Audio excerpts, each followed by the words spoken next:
К независимости кыргызский народ стремился всегда. Борьба велась на протяжении 2500 лет. История помнит все. И кровопролитные войны, и мятежи против поработителей. И вот она, Каракиргизская автономная область, задокументированная самостоятельность, пусть и в составе большой страны РСФСР. От народа шли инициативы о создании своей государственности.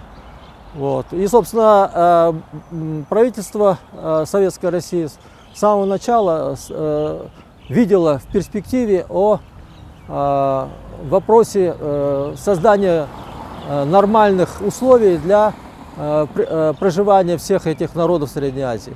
Еще в 1920 году Ленин поручил создать карту расселения народов Средней Азии по регионам и поставил вопрос о возможности ли слияния или разделения этих народов. То есть, собственно, реализовывалась декларация большевиков о свободном выборе своей судьбы, исторической судьбы и вплоть до самоопределения нации.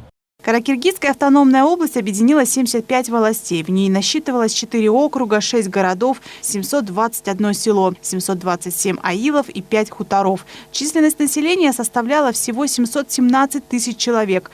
Сам факт провозглашения автономии, отмечают эксперты, коренным образом изменил политический, экономический и правовой статус республики. Народы, хотя проживали на вот этой обширной территории, но у них был свой хозяйственный культурный быт, свои какие-то устремления политические и национальные. Поэтому инициатива о создании обособленных государственных образований, она шла снизу. И поэтому власти Туркестана советского и союзного правительства, они реагировали на эти инициативы. Образование Каракиргизской автономной области постановило историческое название народа – кыргызы. До этого в составе РСФСР так именовали и кыргызов, и казахов. Когда уже решили, что кыргызы – это все-таки кыргызы, а казахи есть казахи, то, видимо, столкнулись с термином. Как же так? И те, и эти называют кыргызами себя. А как теперь различать? И, видимо, здесь появился термин кайсак-кыргыз и кара-кыргыз. Ну, кайсак-кыргыз. Дело в том, что еще до того, как создавать Кара-Кыргызскую республику, поднимался вопрос, оказывается, о создании горной Кыргызской области. Понимаете, то есть, чтобы различать. То есть, видимо, в то время один и тот же народ делили по географическому проживанию, по месту проживания, скажем так, по реалию проживания.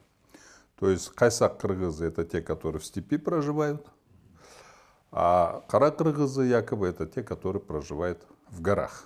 Накануне исполнилось 96 лет со дня образования Каракиргизской автономной области. Как отмечают историки, обретенная мирным путем в 1924 году государственность стала политико-правовой основой для последующего провозглашения полного государственного суверенитета Кыргызстана.